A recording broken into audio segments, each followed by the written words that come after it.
turnout today. Who knows why, but probably because the first two parts they felt like they got so much that they're good to go, right? So with that, let's go ahead and pray, and we'll actually I have a clip we're going to start with, but we'll just go ahead and pray first, and we'll start with that clip. Lord, we just commit this time to you. We look to you to speak with our hearts. I'm just going to pause this prayer a moment. Mike, you're going to put this on public stream, right? Okay, great. Thank you. So, Lord, we just commit this time to you. We invite you to just speak with us. We need you today. We need you to impart wisdom to us as we work in the hard labor of raising children, and we commit this time to you in Jesus' name. Amen. I don't know if it's possible. There's such a small group. Could we move to the center? Is that possible? I mean, if we could pull a little closer. Is that too hard? Jeanette just made a space for y'all. Okay. That way I won't have to save my neck rotation each time. So here, like ping pong. All right, thank y'all for doing that. So we'll go ahead and roll this first clip. Thanks, Mike. Now it's time to go to school. Come on, Mommy's got to go to work. Come on, let's go. Teal. Sweetheart. I said it already once now. Please turn off the TV. Mommy is very busy today and I can't do this right now, okay? Okay, sweetheart. I need you to listen with your ears and see me with your eyes. Okay? Mommy is busy today. You have to go to school, and I need you to get up and turn off that TV, and I know you can do it, okay? Yeah, you can. For real! Teal, I'm serious. Now I'm really getting upset. You need to turn off that TV. You know what? If you do not turn off that TV, I am going to ground you for 3 months. You know what? I'm going to take all your toys and I'm going to give them to the poor. You're never going to school again. Why don't you listen to me? Why doesn't anybody ever listen to me?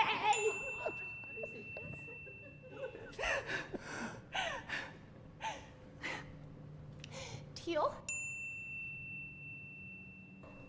If you turn off the TV, I'll buy you a new Lego set. Ooh, it's a good deal.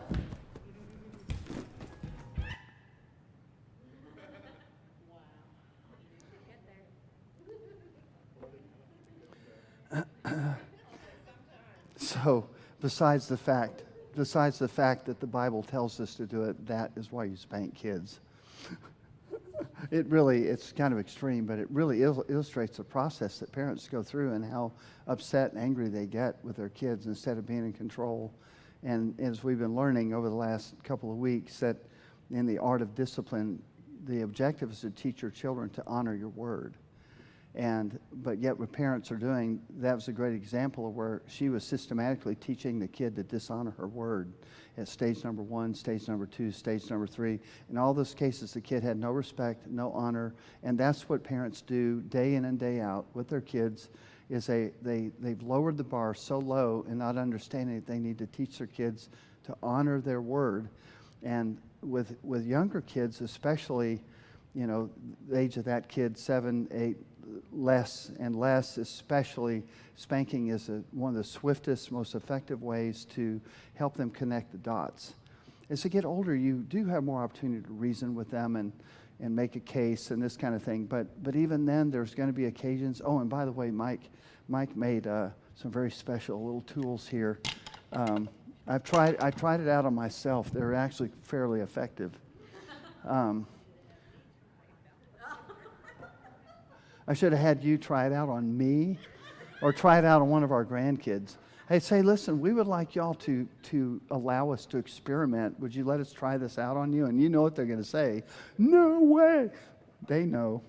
All right, so last week we looked at leadership, teaching, discipleship, finding balance. what it means to go to battle for your kids, and we're going to talk about that some more today. But the outcome is never just in the bag. It's not like you can go one day and say, Lord, I'm just going to believe you. My kids are all going to turn out great, regardless. No, it's a battle. It's a battle for the outcome. It's a battle for their souls. It's a battle for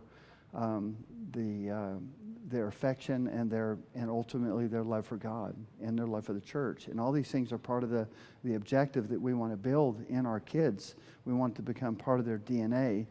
So I want to talk just a little bit about what it means as far as leading by example. And so we're still kind of a little bit last week's theme of leading and discipleship. So remember, the power of a parent is that children naturally want to imitate. It's one of the most powerful things. I mean, if you have a tool set, they want a tool set. If you're painting, they want to paint. I mean, it is really incredible. It stays that way for a number of years and Paul was teaching this principle to adults, and that leadership begins by example. And so in 2 Thessalonians, I have the passage here, for you yourselves know how you ought to follow our example. So 3 times Paul in this text, he's talking about leadership. He refers to that we ourselves are as a model to you. It's the second time, and the third time at the very end, so that you would follow our example. So this is such a critical part of leadership, but it also applies to parenting. So one of the reasons kids become cynics and they become they grow up and then they don't adopt the faith of their parents, and that's one of the big challenges. We want our kids, when they're old enough and free to do it on their own, we want them, we're hoping and praying, and that's our objective, is that they would one day as adults say, I have now adopted the faith of my parents. We want to successfully hand that baton off. But one of the problems, one of the places where parents lose their kids is when they are not examples. So not being an example means that we become hypocritical. So the kids see a different person at church and around their Christian friends than what they see at home. And so the kids have to somehow mesh this together. We have 2 different people. They behave here this way and they behave over here that way. And so that is really, really crucial. So if you're frequently late to church, what does that say to them? Everything sends a message, see. If we're on time to work, we're on time to the movies, but we're always late to church. What is that saying? Or we're frequently missing church for all kinds of other reasons. In other words, we don't have consistency. And so all these things are part of what they're going to imitate, and that's how they will define normal. I did talk about this some last week, but the fact is your faith a hobby, or is it central to your life? And church is emblematic of that centrality of your faith. How you approach church reflects your priorities. A healthy marriage is a healthy family. They learn gender roles by watching the mom and dad. They watch how you interact. They are absorbing and learning constantly. Is there love and mutual respect expressed by the parents to each other in front of their children? Do the children get to observe this? And that's how they are, believe it or not, they really and truly are defining what a normal, healthy relationship is by what they see you doing. The blended family becomes a greater challenge. I mentioned the role of the challenge for single parents last week. And I can't, in this series, I just don't have time to cover every contingency. There are so many nuances and variations and mixes, and every one of them pose a challenge. So if you have, a man with 3 kids and a woman with 3 kids, and they get married and they're from other previous marriages, and then you have the in-laws and the step-parents, and then blended from both sides, and it gets really tricky. It gets really complicated. And it can be very stressful, very problematic. And so that poses an entirely new dynamic for the kids to figure out, how does this work and how does this reflect on what's normal. And so as Christian parents, you'll have to find a way still to exemplify. The best thing is to exemplify a genuine, sincere faith. I think traditional roles are the best, the man and a woman, the original married couple that can stick with it for life. Obviously, that's God's plan, that's God's model, that's always the best. But sometimes we're thrown in these situations. We have families that will like come into our church and they have previous marriages. We have every combination that's here right now in our church. Practically, and they all have their unique challenges. But in all those challenges, ultimately, though, those adults have to find a genuine, deep, sincere faith that marks their life. So, the husband and wife spiritually engaged in life, are they? Do they both love God? Really love God? Or is mama the one leading the charge all the time because the man is not engaged, or vice versa? The best thing possible is to have a husband and wife that are both good examples. Is so powerful. Boys and young men need to see that manhood is spiritual. So if boys and young men are growing up and they never see the dad motivated on his own, apart from mom, to be spiritual and to be a leader, and then they begin to adopt that as normal. And so they will become passive spiritually, or tend to be.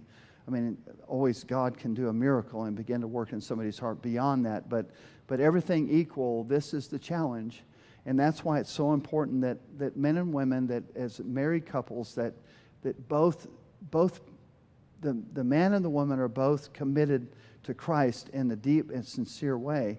So loving God is modeled by the father for those boys. I'll just, a few questions, just kind of a checkup. Are we genuinely people of prayer? Do we actually pray on our own as individuals? Do we tithe? Do we give the tenth to God? Are we givers? Do we serve? Do we teach them? How do we teach our kids to give if we aren't giving? And all these things begin to reflect on our personal convictions, and it will trickle down to them. Are we knowledgeable of the Bible? Do we respect the Word of God? Does the Bible speak into our lives and guide us in the way we make decisions? Do we have nasty habits that we demonstrate to our kids, like drugs, smoking, alcohol, cussing? Our attitudes, how they're expressed. Are we complainers? Are we bitter? Do we have temper tantrums? Right now we see the whole, half the country having a temper tantrum. But how do we handle stress? All these things kids are learning. How do we handle conflict? Are we honest? Do we use profanity? Do we speak of others behind their back? How do we resolve conflict? Our kids actually are picking up on all of these things. Do we keep our promises? Do you do what you say you will do? And that may be the most important one of all of them.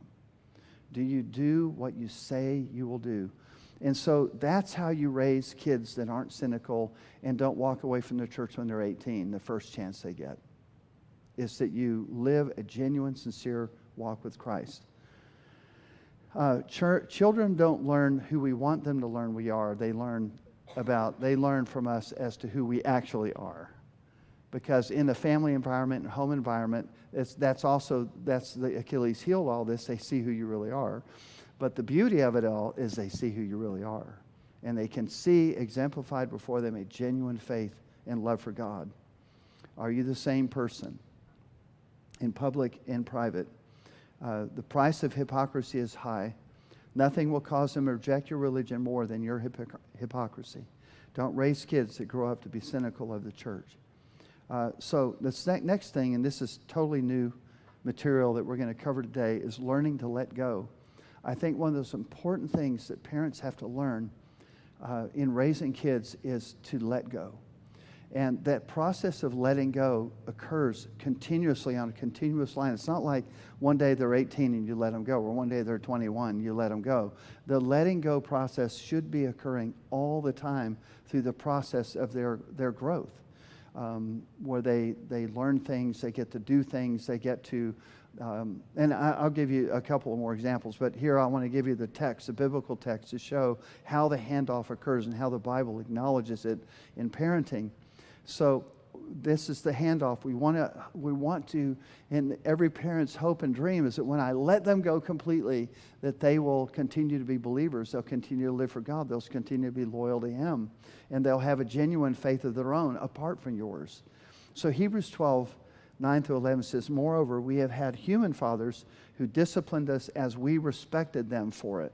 And we respected them for it. How much more should we submit to the Father of spirits and live? They, referring to the human parents, they disciplined us for a little while as they thought best. But God disciplines us for our good in order that we may share in His holiness. No discipline seems pleasant at the time, but painful. Isn't that interesting? You use the word painful. Later on, however, it produces a harvest of righteousness and peace for those who have been trained by it. So he's expressing very well here this idea of the handoff, the great handoff that will occur. So you have the kids, you're a steward of their lives for a period of time. And it's a sacred trust that God has given you. But the objective is, you are not a permanent fixture. In other words, you don't own these kids. You are stewards. You're responsible for them. But at some point, they will become completely independent of you, and all their decisions will no longer be accountable to the parents. It'll all be between them and God. And so, obviously, we all really know this, but I'm trying to help you understand this process of letting go. So, part of what you as parents want to do is prepare them to go, where we are truly going to release them. There's a few times along the way where it wasn't always natural for us to let go, as they got older and older and they want more and more freedom. I think one of the classic conflicts within a home is when the adolescents start pushing back really hard. The parents are continuing to kind of hold on tightly. And sometimes you shouldn't let them go entirely. It's not like you give them their way and give in to them, but there's a natural tension that starts to build between an adolescent and their parents. And part of that is growing pains.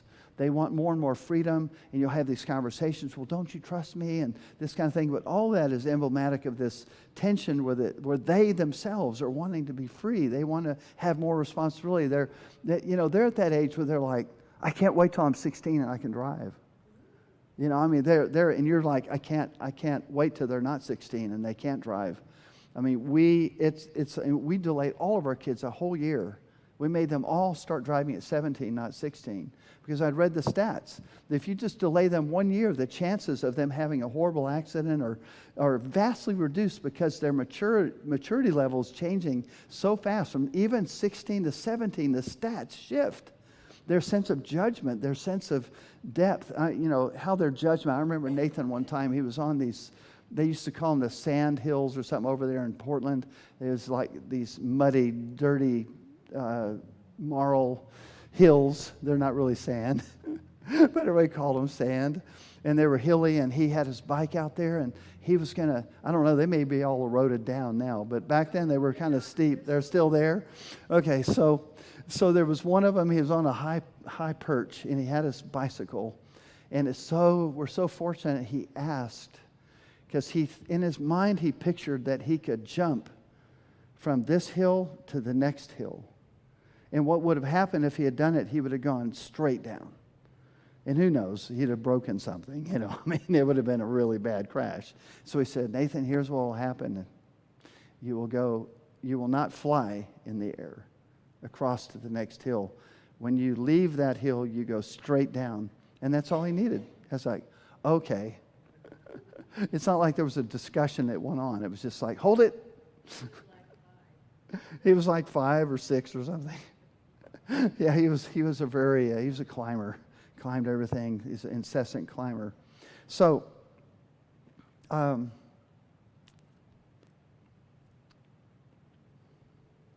think that sometimes parents really struggle with this letting go. It seems to me that the modern parents seem to have even a harder time with it. They want their adult kids often to come home after college. There are circumstances where possibly an adult could go home and be with their parents. So we have one in our church that's working on a PhD, and she had to really work through this. My parents will help me, and I can get this done. It was a very, very intense, very sacrificial. So she went back home, but it wasn't because she's kind of like, my parents don't want me to be out on my own. But I've had a number of discussions with students who are part of our ministry that were kind of like, well, when I graduate, my mom wants me to move back to San Antonio or Houston or whatever and wants me to be a part of their life and come home and live there. And I'm like, why would you do that?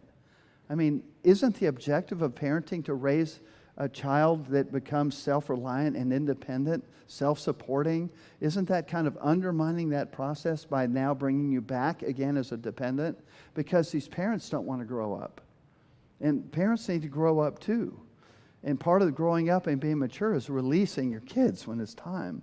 You're not doing them a favor, but I'm giving an example of where parents sometimes have this immaturity or insecurity and they want to hold on so tight. And so you'll face these situations as parents where your kids, as they get older, you may find when they're 18 or 19 or 20, guess what? They may decide to go to a different church than you go to. And if you're the pastor, it's really can be, the dilemma. I know. So I had somebody who was telling me what was it? I knew a pastor who he had all of his kids as they grew older, they all left his church. And they were serving and doing piano and keyboard and all this stuff. And it was like almost devastating to them that their young adult kids who are older and getting married and moving on with their lives no longer wanted to be in their parents' church. And but the parents had to let them go. They had to let them go, but they also needed to let them go. And that can be hard. So, the question of who do kids belong to, and I just mentioned a moment ago that we're stewards, that we have them for a temporary period of time and eventually we hand them to God. And then it's between them and God how they choose to live their lives out. You do your best during that brief period where you have so much influence in their life. And there's a lot of talk today, does the government have a place, are the schools in charge and who owns our kids? And so there's a little bit of a rebellion in the United States right now as parents are beginning to realize that there are people within the realm of government and education that want to reach too far in the role of influence in their kids' lives. And so there's somewhat of a rebellion. The homeschooling movement's exploding, and a lot of others, because we've decided that we don't like the jurisdiction that's being imposed on us by the philosophy and ideas of the schools. But the fact is that we still have to hold them loosely. We dedicate our children to the Lord. One of the things I did when, I won't mention it, it's maybe too private, personal. So parents have preconceived ideas that our kids are going to be molded somehow in our image. And that's just a big mistake. We've got to see that each of our children have a unique wiring. They are not necessarily, I'll never forget the day that Josh walked in the living room and he makes this announcement. He must have been 16. I don't know. But he was older. I'm sure he was older. We'll ask him. He'll be here this week. But anyway, I thought he was like 15, 16, something like that. But he makes this announcement and he says, okay, I'm not going to be a pastor. Like, okay. I'm not going to be a fighter pilot. Okay. All the stuff that I wanted to do. And then he may have listed something else. But there was a series of things he just said, this is not how I'm going. This is not how I'm interested. This is not where I'm headed. And we just accepted that. Okay, we're good. Okay, well, thank you for letting us know. But sometimes parents won't. They will pressure their kids. I'm a doctor. You have to be a doctor. I'm a lawyer. You have to be a lawyer. You have to take over the family business. If you don't, you have failed us. And these things can be very powerful stress and tension on that relationship. And so part of releasing is understanding they may not want that family business. And this can be crushing to people, but that's also just the reality of life, that letting them go. Let's see. We want to enforce their natural giftings, and their natural giftings may not be anything like yours or like mine. They may be wired very differently, and so what we want to do is figure out what those natural giftings are and support them and enhance them and push them that direction. I was never going to go to an engineering. I was never going to be an engineer. I would have probably thought it would be cool to be an engineer.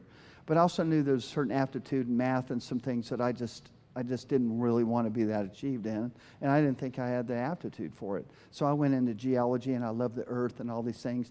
But my son Nathan he's an aerospace engineer. One of his favorite things was tutoring math. Like, where did this child come from? He is not one of mine. No, he is. He is one of mine. But they're all different. All four of them are so different, and they're motivated so differently. So you have to release them. I know when I was a kid, my dad had a really hard time accepting how I was wired.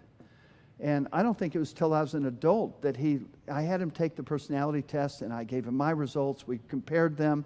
I was well in my 20s by this time, maybe in my mid-20s, maybe closer to 30 at that time. And as I was reading, my personality type is a ESTP, and I was reading it to him.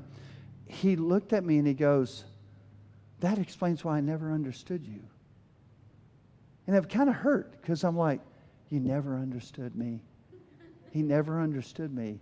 The side of adventure in me was so strong to want to go out and take risks and do things and go crawl in holes and caves and climb mountains and all these things, right?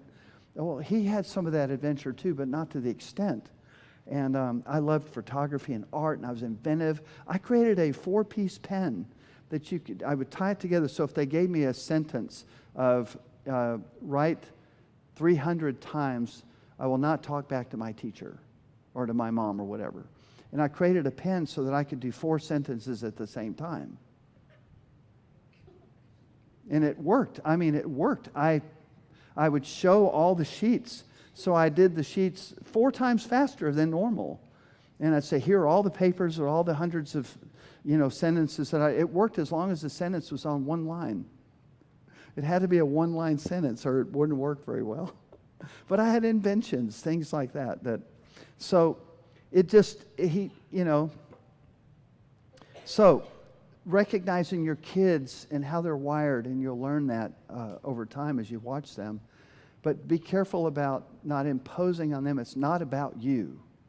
It's about their relationship ultimately with God and how they move forward through life, and you do that. So that's part of releasing them. That's why I was saying it's a process of their entire life. You're learning to release them to find their way, but with guiding and counsel and input all along the way, and discipline. Let's see.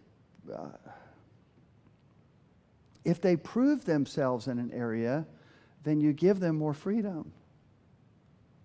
Like maybe repeatedly they've done something well, then give them more freedom. That's part of releasing them, is letting them understand that when you're faithful with the little, you'll be faithful with much. That was the principle that Jesus taught. I remember, I'll mention Peter Paulson, because he wanted to come Fridays to the young adults so badly, and he was 13, I think, at the time. And so Reba and I talked about it. Okay, how are we going to do this? And so here are the ground rules. He's out of his league. These are college students. But if he'll do this and this, but I've got a kid that's hungry for the Lord. He wants to be here. He wants to worship. I'm like, I'm not going to turn him away, right? As long as he accepts the parameters. So Peter came those first few times, and Reba would ask me, "So how was he?" I said, "Actually, he was great." I mean, he was like a model participant. And so as time went on, he just kind of meshed in and became kind of a part. Now he's jockeying for Big Bend in January as an underage, but he's getting older, taller. But anyway, the point is that he had to prove himself. Is he going to get that privilege? And he did. He did well with it. And that meant any friends he brought also had to comply with the rules. I wonder about the baby monitors, because parents nowadays, it's like you have to know what that kid is doing every second. So the whole evening you're trying to go to sleep and you hear a little noise in the room, you hear a little, and sometimes I wonder if maybe a baby monitor is not always a good thing. We didn't have baby monitors. How in the world did we ever raise our kids without baby monitors?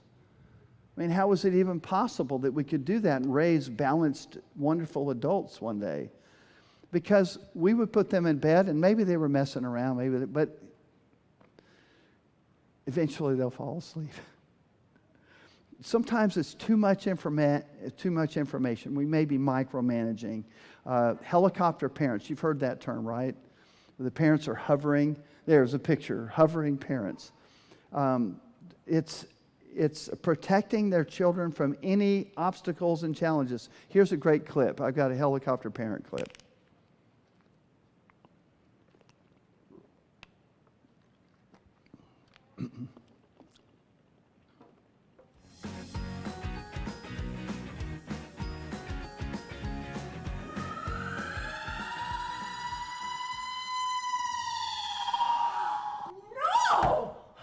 Mom, I'm just making lunch. What are you doing? I know, but sweetheart, let me do it for you because I'm almost 13. I think I could cut a I cucumber. know, but you could cut yourself and hurt yourself. Mom, you're being ridiculous. No, I am not.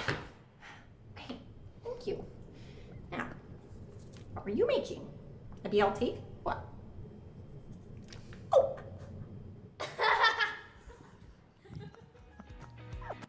Anyway,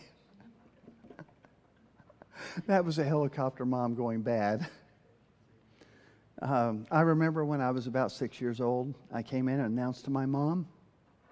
Somehow, she had infuriated me, some sort of injustice from my parent. So I marched in and I said, "Mom, I'm running away." And she goes, "Okay, honey, what can I do for you? I mean, can I pack you a sandwich? Let us know how you're doing." And she just let me go. So, I mean, no pushback at all. She knew as a parent that what harm could, and of course our neighborhoods were so safe back then, it's almost hard to explain what it was like. But so she let me go. I remember going out the front door and headed down the street. And I'm like, okay, here I am. I'm running away from home. I'm on my own. My mom is, seems to be okay with it. And so our blocks were really long. So I didn't even make it to the end of the block. I was only 6. But she didn't follow me. As far as I know, she might, I don't know, who knows. Maybe she was looking out the window like, where'd he go? But she really, really let me go. So I go down the street, and then I get to a certain point, I go, I don't even know where I'm going. What am I going to do? Where am I going to stay? How's this going to even work? And I just went home. And Mom was just, "Oh, honey, it's so good to have you home. We missed you." But I thought that was so wise, because instead of trying to hover and protect me in absolute terms, sometimes we have to, give our kids a little room to figure it out. I have a note here, me and adult Josh wrestling with the kids, with the grandkids. And somehow, a year ago when I wrote this note, but a lot of times the grandkids, I really make them struggle. I'll put them in the scissors. What's funny is they'll start screaming, they might even start crying. "Opa, you got to let me out now. I got to go. I got to get out." I said, "Well, you need to work a little harder, and then maybe I'll let you out." So I keep them in there a little longer. I make them struggle. Let's struggle some more. And the parents are watching, and they're kind of like, how far do we let this go? And I'm like, so anyway, I believe in the struggle. I believe there's a secret in the struggle. It makes them stronger. It makes them better. I don't let them break down in some trauma, but I let them struggle, and then I'll kind of loosen up a little bit to give them hope. But I've still got them in the scissors, right? Loosen up a little bit, give them a little bit of hope, and they can feel it. It's my chance. Opa's letting down his guard. I'm going to get out. And then when they get out, they're like, "Yes, I did it. I won. I beat him." And then after a little while, they're all begging to do it again. I'm like, "Well, I thought you were unhappy in the scissors." "No, we want to do it again." They'll do it over and over and over again. I'll make them struggle. Might even let them cry some. So I have another clip for you. This is my granddaughter, Elise, when she was babyish.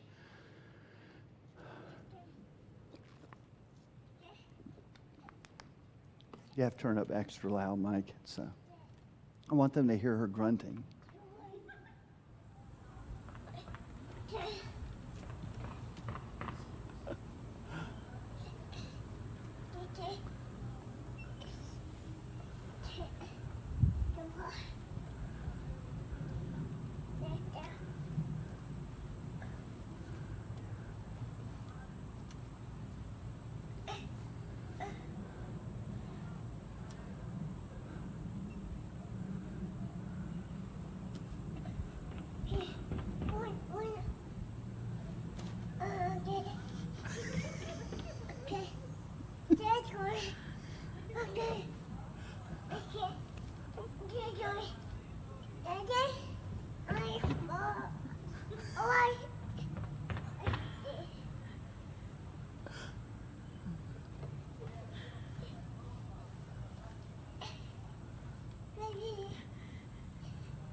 Wow, you did it!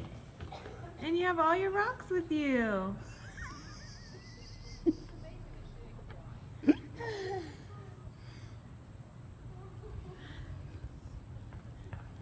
All right, so when I You first take a saw... little break now?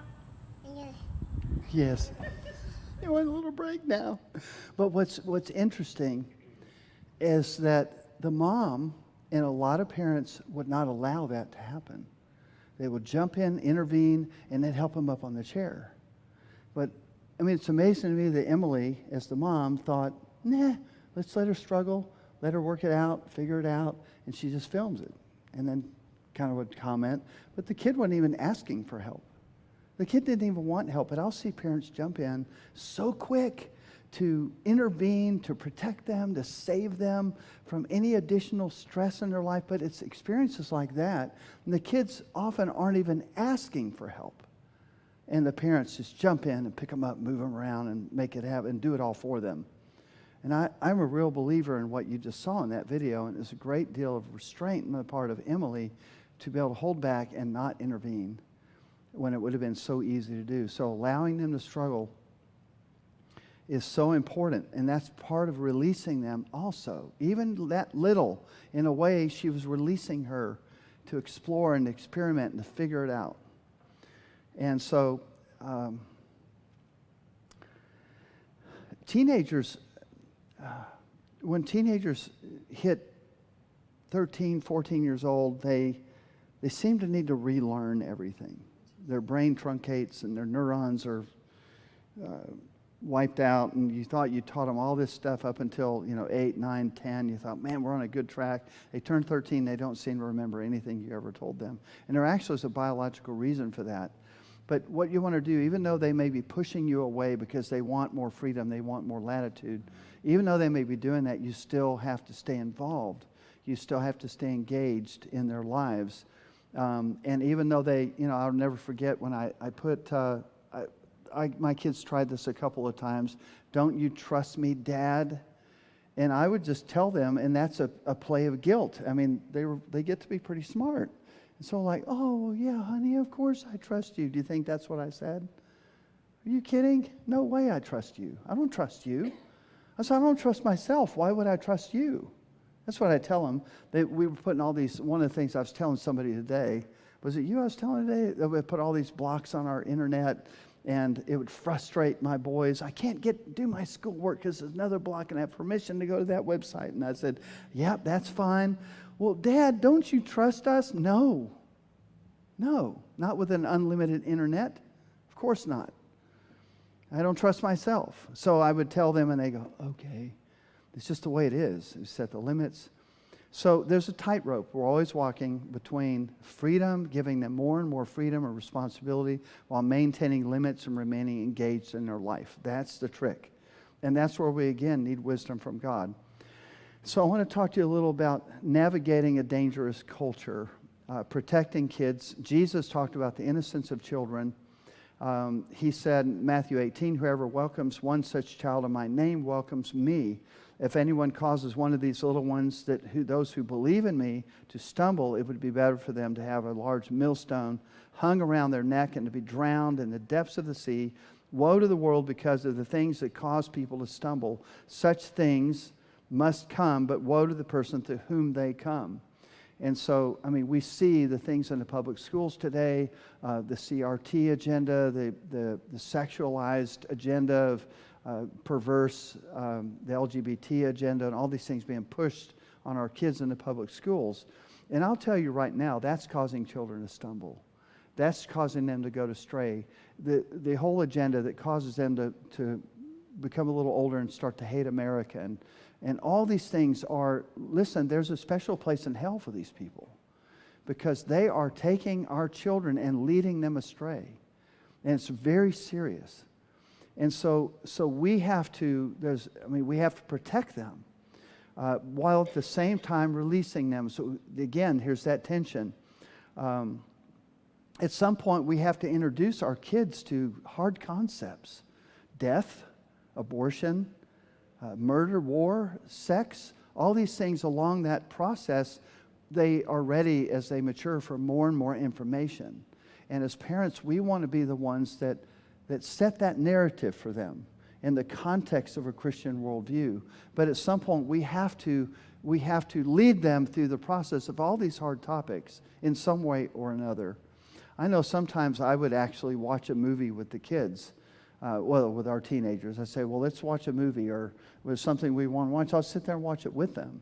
And maybe we would talk about it. I would maybe say, did you see anything? Did you notice anything that was odd about that show? Or, and I think those opportunities are really powerful that we're involved in their lives. So there's 4 things we need to protect our kids from. It's kind of the mode I'm in right now. What we say, exposure to evil, which I just mentioned, the stream of popular culture, and their peer group. Now you may think, well, that's odd. The peer group is something to protect them from? Absolutely. And so you can't protect them from all of these things completely indefinitely, but you want to delay exposure as long as possible with some of these things. What we say, I just talked about that we're living an unhypocritical life. If we're having, there's been times in our earlier marriage where maybe we're having a problem in our church, or there was something difficult happening, and you feel so much pressure, and Jeanette and I are talking it out, and we're trying to work through the issues, and we tried so hard not to just be dumping this on each other in front of the kids, because we didn't want them to come away thinking the church is a horrible place because we had these difficulties. So we couldn't do it 100%, but we'd try to shelter them some from that until they were old enough to understand, maybe even have a conversation. So exposure to evil, and I'll just talk about each of those a little bit, but we don't want to sacrifice them on the altar of public education in the name of reaching people. And it's just kind of an insane idea. But some Christian parents think that they're somehow giving up on the public schools if they don't keep their kids in the public schools. And I think more and more people are kind of waking up and they're realizing, that's really kind of a dumb idea. They're children. And they're not going to go in there and evangelize their public school. That's not going to happen. What's going to happen is they're going to be influenced by the ideology represented by their teachers in their class. So don't be naive. It's a different world than it was even, I wrote my notes here 10 years ago, but I would change that now and say it's a different world than it was 2 years ago. Is the exposure inevitable? Yes and no. But you want to delay that inevitable exposure as long as possible. The early stage at which kids get exposure to pornography is really, really concerning. 10, 11, 12 years old, it messes them up, creates a very unhealthy template in their psyche and their emotions, and it can be hard for them to shake it sometimes their entire adult life. And so I've talked to a number of men over the years that would say my first exposure to pornography was from my own dad, and that was the case with me. And there are lots of them that and so as Christian parents, we have to protect them, but we understand that eventually they will all see pornography on some level at some point in their lifetime. That's just the way it's going to happen. It's just too available. It's too ready. But what we want to do, how they process those images is different when they're 20 than when they're 12. Their maturity, it's like I was talking about driving. The way they drive at 20 is different than 15 or 16. And so because they're maturing, they're changing so rapidly during those years, developmentally. So if we can delay some of these things during these various developmental stages as long as possible, and then somehow prepare them, right? That's kind of my view of it. Understanding that I want to prepare them. I want them to be ready to face the world, right? I don't want to just keep them in some sort of weird bubble where they don't have any idea what's out there, right?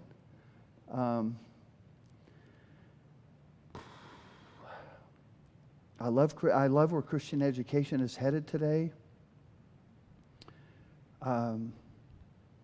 Sometimes people, their backs against the wall and they seem to have no choice but to have their kids in public school. And if that's the case, maybe somebody that watches this eventually and you feel like you have no recourse. Sometimes single parents can feel especially that they have no recourse. Then you have to pay special attention daily to what they're learning, and have those interviews and talks and look at their materials, insist on seeing their materials and be engaged, know who their teachers are, but you can't assume anything. And remember, it's a stewardship. They are serving us, not us them.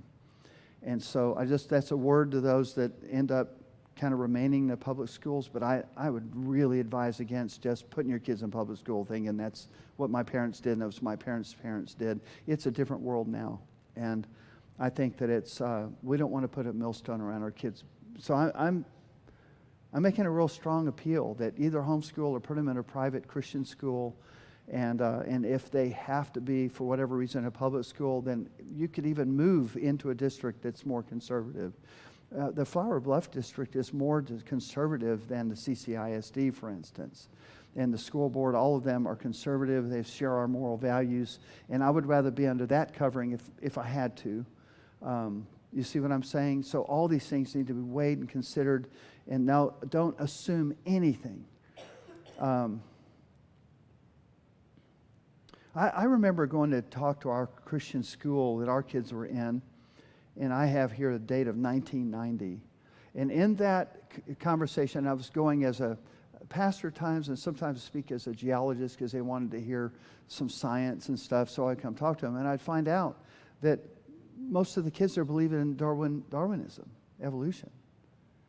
I'm like, where are they getting this? They're in a Christian school. Where are they getting the exposure? How is it even happening?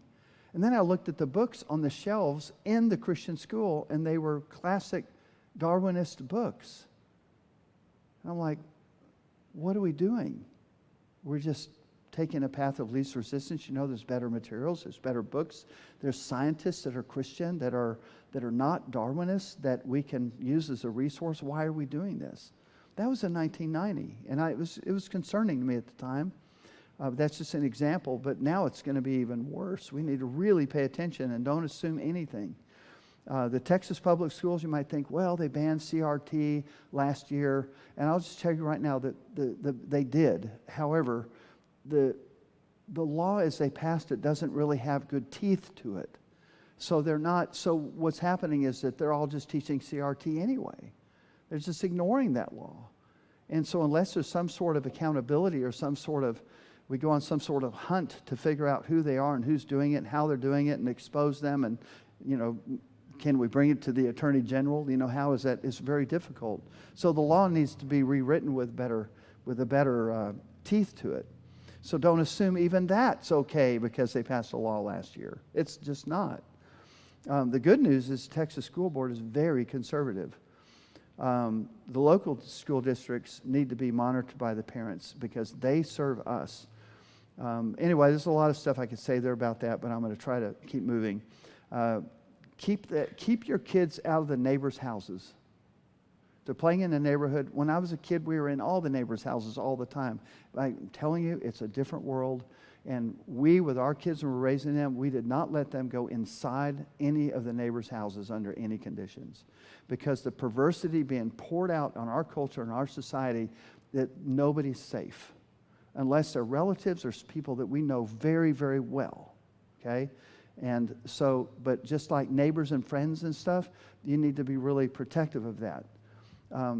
There's so many molestations that take place with kids, and we've got to really pay attention. So movies, when they get older, they're going to want to go to the movie theater, whatever. They're going to watch stuff. I would really be careful about having premium movie channels in your house. Where you pay, and a lot of those have a lot of really explicit stuff. You just need to really have in opportunities for them to find things by accident that are out there. Don't assume ever that God will just take care of them because you are a believer. It is a hands-on vigilance. Understand that there's a battle for their souls. The technology, I'm horrified at times. I'll talk to a parent that has no blocks or safeguards on technology. I had a lady a number of years ago that had a son, maybe 13, 14, and she was talking to me one day, like after church, saying, it was like at a lunch thing, and she says, yeah, he's like shut in his room for hours a day. And I said, okay. And she says, like he's on his computer and he's doing stuff, and like hours a day, and he's recluse, he's not social, he's just not himself anymore. And I said, so he's got access to a computer in his bedroom for hours a day. Does the computer have blocks on it? Is it safe? And she looked at me, she goes, well, no. I said, your son is a porn addict. And when I said that, her eyes got big, and she looked at me like, she's like, I'm going home. I'm going home right now. Because she realized at that moment, the reality hit her. And I could circumstantially tell that this kid was a porn addict, and it's true. All of it's true, and much worse than that.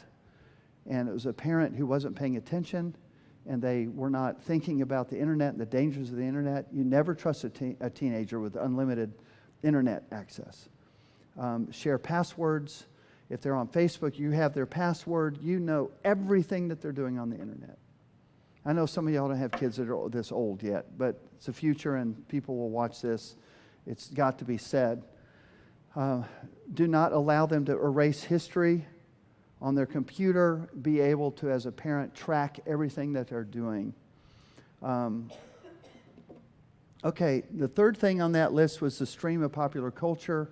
And I'm just going to relate a couple of things. Daniel is one amazing scripture passages. We just did this passage in the intensive. We're talking about how and Daniel was taken from Israel. They were captive to the Babylonian world under the Babylonian king Nebuchadnezzar. And there were a number of these leading young men from Israel that came over, and they were exposed to this culture. But what's amazing is how they stood fast, and they were able to resist the culture because their foundation, somehow, however they were taught and they were raised in Israel, was very effective, and so they had roots that were deep. And so you read the whole story of Daniel, and it's how young adult men coped with really a hostile culture. And there's so many lessons here. Maybe you shouldn't read the whole thing, but they were elite. They were chosen. They were kind of a noble brand from Israel. These four young men gave knowledge and understanding. God gave knowledge and understanding, all kinds of literature and learning.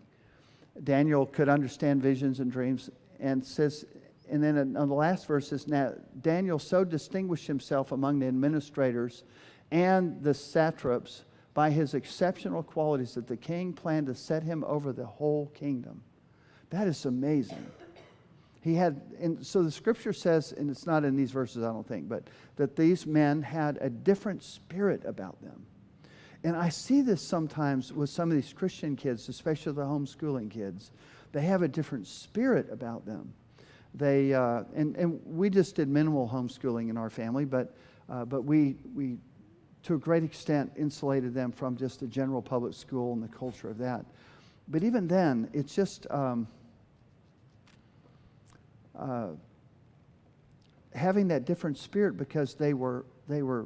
And I really believe that most of them will cope well, and they do turn out to cope fairly well when they're introduced to the culture and the world as they know it as they get older. It can all be done. But I can see a couple things I want to relate. I think that sometimes people will raise their kids in such a closed bubble. Don't let them see any movies. Don't let them see any television. Don't let them have any exposure to the culture at all. No internet, no nothing. And they end up being these weird kids that can't relate to anything on a practical level within the culture. And these men knew how to build a bridge within the culture while remaining uncompromised. And that's the spirit that we want to impart to our kids somehow. And so, but what we don't want to do is be so weird with them that they're they're so conspiratorial. They picked that up from us. They're flat earthers. They believe that dinosaurs are clever native carvings. And, you know, and I've met people that raise kids that believe some of these things. And I was like, they just become weird kids. And then at some point, as they become older, they go through a disconnect like, wait a minute, what I was taught has no bearing on reality. And so they weren't taught. So I don't think, as far as I know, none of my kids are evolutionists, but they're all scientific, you see. But I would have the discussions with them, and I had a good knowledge base and a good science base. But along the way, we would have these conversations, and we'd help them come to those conclusions and give them good answers. And that's how we have to be with our kids. As they get older, have intelligent conversations with them on politics, on science, on history, finance, morality, abortion, war, all of it. Watch the movies with them, watch television with them, watch things and talk about it. Teach them to think critically. Let's try to finish up. We were concerned at one time our kids were getting too much religion. So they were in church. We were in church a lot. I was pastor of a church in another life a long time ago. And they were in Christian school every day for 8 hours a day. And at some point, we were kind of like, okay, we're just going to pull back a little bit. Because I remember us talking about it, Jeanette, that we just thought we don't want them to just mistake lots of religion with what we live with our lives and who we are. So we would do things to try to temper that. The last one is the peer group. 1 Kings 12:8 concerning the descendants of Solomon, but Rehoboam rejected the advice the elders gave him and consulted the young men who had grown up with him and were serving him. He asked them, "What is your advice? How should we answer these people who say to me, 'Lighten the yoke of your father put on us'?" Okay, so if you read the whole story in 1 Kings, you find out that he took the advice of the young men. It was an absolute disaster. It split the kingdom, essentially set them up for a civil war. And the elders were telling him, no, you need to lighten up some. You need to back off some. But he listened to these other young men, his peer group, the ones he'd grown up with, instead of his father's advisors. So we need to limit their access to their peer group. You don't want to create a wolf pack for them. Now, we just took a bunch of teenagers on a camp out. They're with their peer group, but you know what? They're immersed with their peer group. We had 10 kids and 5 adults, and it's all integrated and all happening together. And it's not like where you spend hours and hours. Oh, I was a teenager. Oh my goodness, hours and hours and hours and hours and hours with kids that were just my peer group. And we were all raising each other in a way. And it doesn't turn out well. And they get in a lot of trouble. I got in a lot of trouble where we had way too much time for mischief. And thank the Lord I got saved when I was 16 because it kind of just stopped all that. But I had a bad trajectory. And a lot of it's because my whole life was about my peer group. So as parents, we can temper that. And lots of unsupervised time. Okay, with their peers. Never allow a teenage boy to be in a room alone with a girl with a closed door, ever. That was a standing rule in our house. Girls coming over, and all of a sudden the door's shut and said, that's not what we're doing. That door is not going to stay, it's not going to be shut. At any time, that is a household policy. So one of the greatest privileges that you will ever have in life is raising kids. God has entrusted us as parents with this daunting responsibility. When we have done our job well and we have honored His word, then we will experience the rewards of a good legacy. And I'm going to close with this scripture, Proverbs 31. She watches, referring to the Proverbs 31 woman that is such an amazing person. She watches over the affairs of her household and does not eat the bread of idleness. Her children arise and call her blessed. Her husband also, and he praises her. And that's what we want. We want our kids, and it's saying as they grow up, as they become adults, they arise and they bless their mom. They respect their parents. And I believe that as adults, we can have great friendships with our adult children. And it's one of the things I relish, one of the things I love is the friendships that we have with our adult children. And I know a lot of families, that's just almost an unthinkable thing, and many people maybe even couldn't comprehend it. But it's a beautiful thing. Did I tell you about the things Mike made? I also wanted to clarify something I had said. I was re-listening to part of it last week, but we really didn't spank them bare skin. Maybe when they were about to get out of their diapers, and we have spanking, you can't spank through a diaper, so you go to bare skin. But generally, after that stage, we would spank them with clothes on, and we just felt like that was a way to respect them. And it still hurts. It still hurts bad, even through clothes, unless they put stuff in there. Like Josh tried once. He's looked very bulky, and he was ready for. He's like, and the other kids are watching. He's like, he's ready for a spanking. He's bending over. He's like, oh. I said, you look a little bulky. It's hard not to laugh, honestly, but. All right, so any Q&A, we'll go ahead and have a few minutes of Q&A if y'all have any thoughts or comments or questions about tonight. Anybody? Yeah. Okay. So in that first clip that you played where the mom was begging the son to get up and turn the TV off, he's probably 6, 7, 8, around there. Probably. So I know the answer to this, but I'm kind of doing it for other people. It was time to spank the minute that he didn't get up to go turn the TV off. Then she needed to take it. How do you get them to take them to spank? You know what I'm saying? Like, how does that process work? Like, How do you get them to what? how do you take them, or do you grab them and go, come here, we're going to go get a spanking? Or how do you make that transition from, okay, you didn't obey me, come on, get up, we're going to go? Because they're not going to get up. If I was in that exact situation, this is what I would do. I would say, okay, it's time to go. You need to turn off the TV, and we're going. If he ignored me, I might repeat it one time if he's hypnotized. Like he literally doesn't hear me. And I might say, I'm going to tell you one more time. Calm voice, not getting like she did, irate. I said, I'm going to tell you, go turn the TV off and get your books, and we're going to leave. If he doesn't do it, then it's a spanking. Period. No negotiating. So in that case, I would probably go turn the TV off. It would end, and I would make him bend over, and then he'd get it. Probably 3 or 4 good ones. Bam, bam, bam. And we move on with life, and life will be better. So I kind of have a comment on that. I remember when our kids were younger, we listened to James Dobson quite a bit. And one of the things he pointed out is, especially for boys, they can get pretty focused on whatever they're focused on. And when you're talking to them, they can easily just tune you out.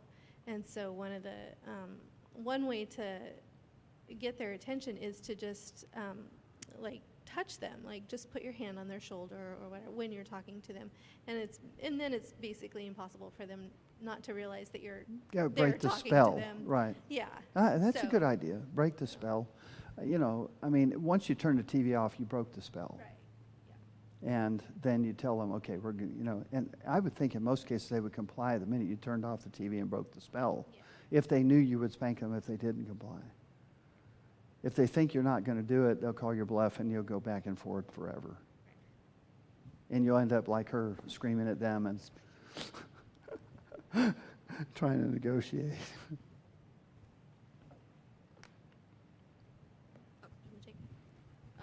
My dad was a stay-at-home parent, so he's the one that taught us how to cook. And I just remember very vividly the time that he was first teaching me how to make pancakes. And as anybody who's ever made pancakes in deep oil, it splatters like crazy. And my dad did not protect me from that. He said, all right, so you're going to take it, you're going to use a spatula, you're going to flip it over. And he took a step back and said, all right, do it. And I learned very quickly how not to do that. And I just remember thinking, like, he could have stopped me. He could have, like, Is that good? gussied it up. But he made sure that See, I understood. But if it's going to scar you or damage you or burn you, that would be harmful.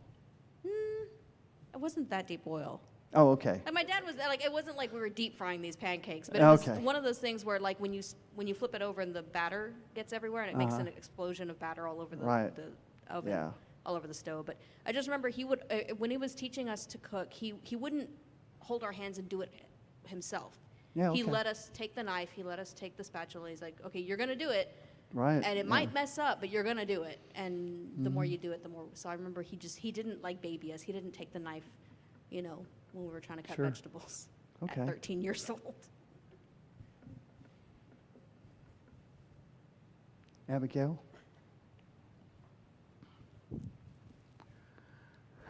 I had a question about like hovering parents or however you say it. Uh-huh. I Helicopter, guess, yeah. Yeah, I'm an extreme hovering parent, but like not when it comes to like practical things. Like the first 2 weeks that we were here, I'm gonna go check on my daughter and my son every 15 minutes just to make sure everything's okay in there. Uh-huh. But is that a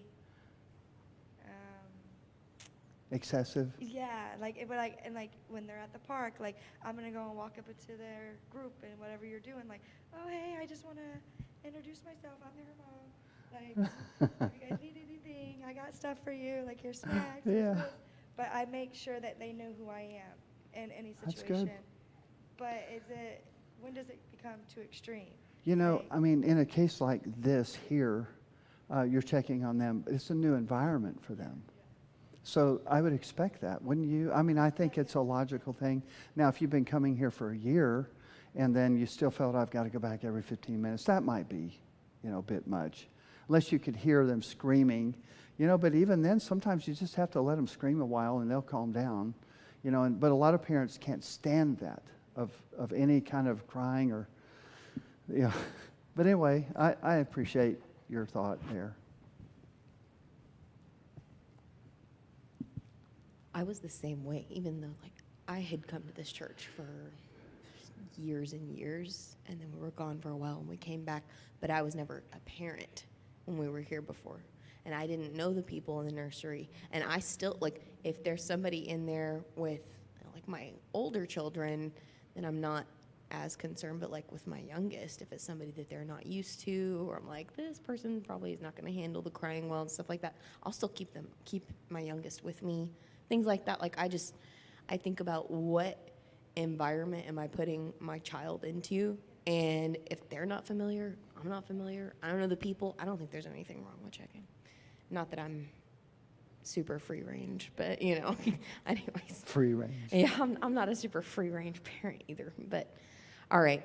How do you break the habit of if they are, like if in that particular situation, with the TV thing or whatever. Like, normally I'd just be like, all right, I'll turn off the TV and I'll spank you or whatever. But let's say in that situation, if you have a child that is like Nathan was, that had to have lots and lots and lots of spankings, and it gets Okay. exhausting. Yeah. Yeah, I mean, it Can is be. exhausting, especially when my husband is gone to work for days or weeks on end. Sometimes, like, it is exhausting Right. being the disciplinarian all the time. And I find myself reminding them of the possibility of a spanking. I say, do you need a spanking? And, oh, no, ma'am. And then they still go and do it. And they Yes. still end up getting a spanking almost every time. And so I don't know that it's so fruitful. I do it all the time, Pastor Glenn. Anyways, advice, thoughts. Yeah. It's like the scripture afterward, it yields the peaceful fruit of righteousness. You're training them. I mean, Jeanette, do you have a comment or insight about that? I mean, it was hard sometimes, but we were so bound to what we felt was principle that we cannot allow them to disobey without consequences. And we felt that so strongly. And if they have disobeyed 10 times, there's going to be a consequence. We just persevered. And there was a last spanking for each one of them. I don't know when it was. We should have celebrated if we'd only known that's what it was. I had my last spanking. I wish we'd had a big party, said this is Glenn's last spanking. we don't know when that day is, because you have to always reserve the possibility you may need one more. But anyway, you have any thoughts about that? Oh, the only thing is you have 3 boys preschool, and so it's very challenging and exhausting. Yeah. And you just have to go where your strength is. If sometimes you're too exhausted, you may just have to not see, not see on purpose, because if right. you can't handle the situation correctly, you've got to, and they're not hurting each other, you've got to just Let them roam free get some. ready for what you need to deal with, you know. But some days, if you have the strength, you can be at it for hours. I know. Listen, I mean, what she's saying is sometimes if you pick the battle, you got to back it up. But sometimes just don't pick the battle. Just let them do what they're doing. And it may not be that there's a big harm or a big problem with it, and just kind of let them free roam a little bit. And you may find that actually it's not always so bad, but if you're going to pick the battle, you got to back it up. Now, do you correct that? Like, say if you did pick the battle 100 other times, and now you're like, oh, well, I guess I'm just not going to do it today. Do you correct that and say, hey, you know, in the future, whatever, 10 other times down the road, not that day, but you know what I mean, in the future when they're understanding a little bit more and they're like, you know, I actually thought that was a bad idea. Now I see that it's kind of okay, and, you know, you would have got a spanking before. But, you know, I see that you have grown, or whatever it might have been, but I've grown, it's not a big deal anymore. Do you correct that? Like, do you admit your fault? Well, we're all growing, right? We're all learning. And I think if you have, like in your case, 3 boys and they're high energy, I don't know if they're strong-willed or not, perhaps, maybe marginally, then you may, for your own sanity, you may not want to. Once you throw down the gauntlet, you got to back it up. So if you're like, I just don't feel like spanking, then I don't know what they're doing. If they're over there with the blender or the disposal or whatever they're doing, you know, if they're doing something really harmful, you're going to have to stop them. But sometimes maybe we're giving them commands that maybe we don't really have to do. We could just let them do it. And there's always you have to have order. You have to have discipline. I was like the example I gave of the kids on that camp out, and they all got to the stream, and they all picked up rocks, and the parent goes, yelling, don't be throwing rocks. Y'all all stop throwing rocks. And I'm like, why? But I wasn't going to challenge the parent in front of all those kids. I couldn't. I had to go with him. But I didn't agree. I was like, let them throw the rocks. And so sometimes they're not throwing them at each other. They were throwing them in the water, in the river, the creek. So, you know, I mean, sometimes parents you have to use your own judgment. But at the same time, you don't want to kind of ignore things in a way that creates chaos or a harmful environment, and usually what will bring you into the battle is they'll be fighting with each other. You say, oh, they're getting along great. They got their train set going. They got all this going. And you think, oh, finally a moment of peace. And then they're at each other. Yeah, you know, they took this from me, and I go on back and give it to me. You know, and then all of a sudden they're in the middle of a fight, and you got to break it up, and, you know. Huh? You may need a backyard. You need a backyard. Lord, grant the Garzas a really wonderful backyard in Jesus' name. Lord, part the waters for them. Bring them a backyard. They need a backyard, Lord.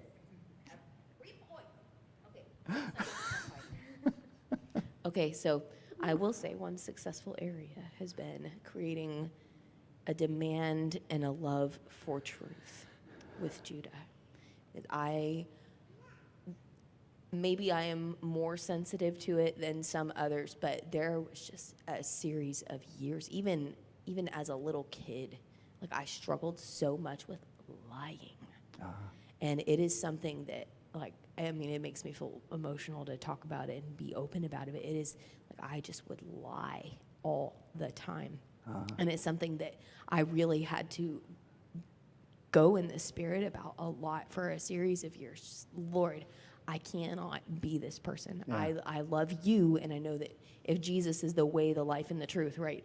If he's the truth, and he's the way to the Lord and all this, if I love Jesus, then that means I love the truth, and I'm proclaiming truth. Okay, anyways, so this is something that I wanted to really get ahead of with my kids. Good.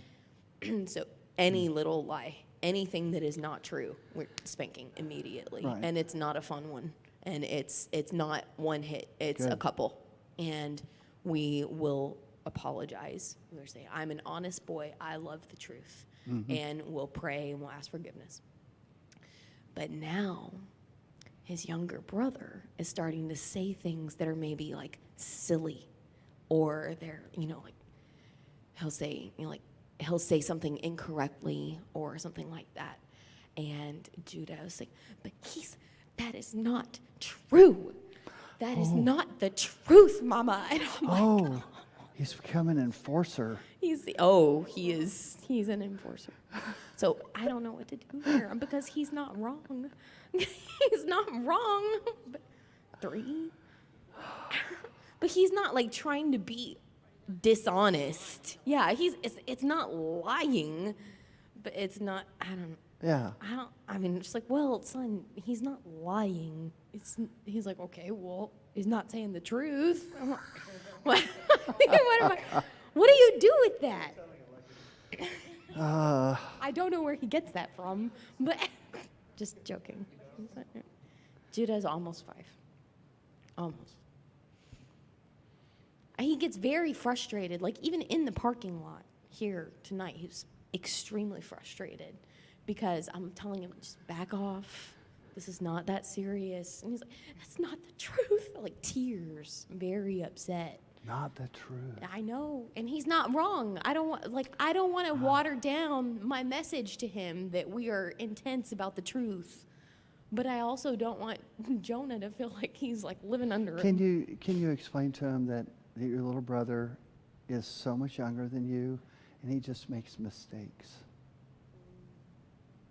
It's just he's making a mistake he doesn't understand. And if I ever catch him in a lie, he will ever. Right. That's right. That's right.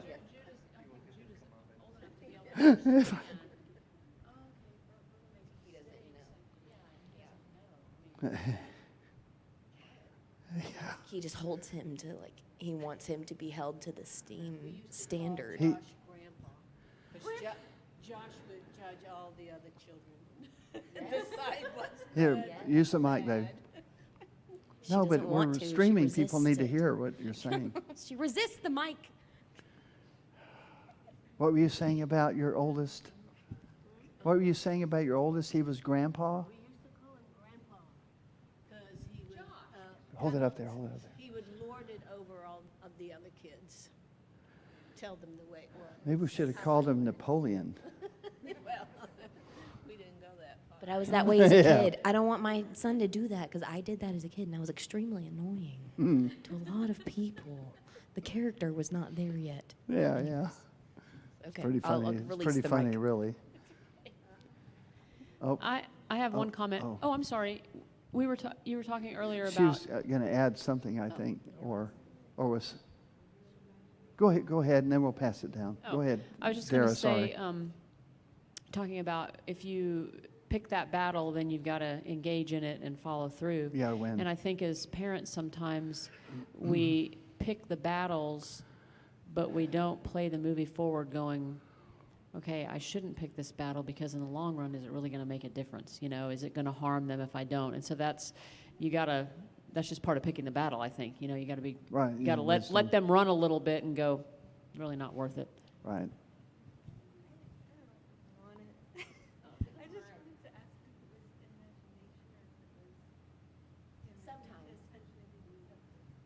Yeah, no, he's not intentionally being deceptive.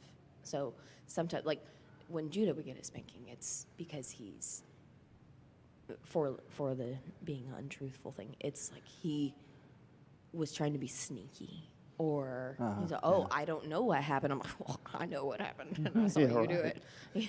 it." "Oh, I don't know." I'm like, "Oh, well, then who knows?" But with Jonah, he's not. he's not being deceptive. He's not like trying to say something that's not true. He's just like making up like they make up stories or being fun.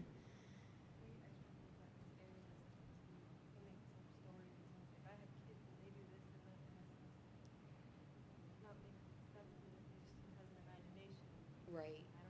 Oh my goodness, my grandkids are making up stories all the time. Right. And they'll want us to role play. He said, Opa, you are what's the one the other day? You are the coyote.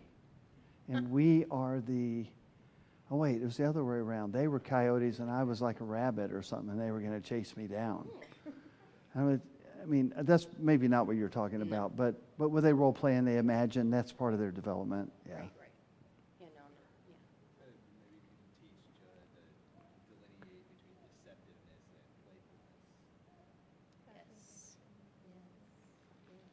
So instead of saying he's lying, say he's a deceiver. Yeah. There was a time when we were raising the first one. It's like we were so anti-Halloween, passionately anti-Halloween. And so Josh was anti-Halloween to where we realized he was telling the neighbor kids, "You're of the devil." Halloween is bad. It's evil. He bought in. And so we realized that we had had been too intense, and we tried to temper the intenseness of our message. We had to temper it. We backpedaled. And we That's tried to explain to them, no, okay, here's what we need to do, and this is how we're going to approach our neighbors and so forth. I mean, we'll be in Target. He's like, oh, cocoa melon, yucky, yucky cocoa melon the whole time we're in Target. Like, What's that, So I gotta Abigail? watch the messages that I say at home because it's embarrassing when they're like, "Oh my God, Mom, that person has," and I'm like, oh my God, no, I didn't mean it like that. I didn't mean it. Right. Yeah, they pick up a lot. Well, y'all want to call it a night? About 8:30. All right. Lord, we commit this time to you. We thank you for this time we've had together the last 3 weeks. And we commit it to you in Jesus' name. Amen. And by the way, next week I'm going to do it'll be shorter than this by considerably more shorter, but it'll be on public speaking. So I'm going to do a practical lesson on public speaking. I know Ariana can't wait for that one.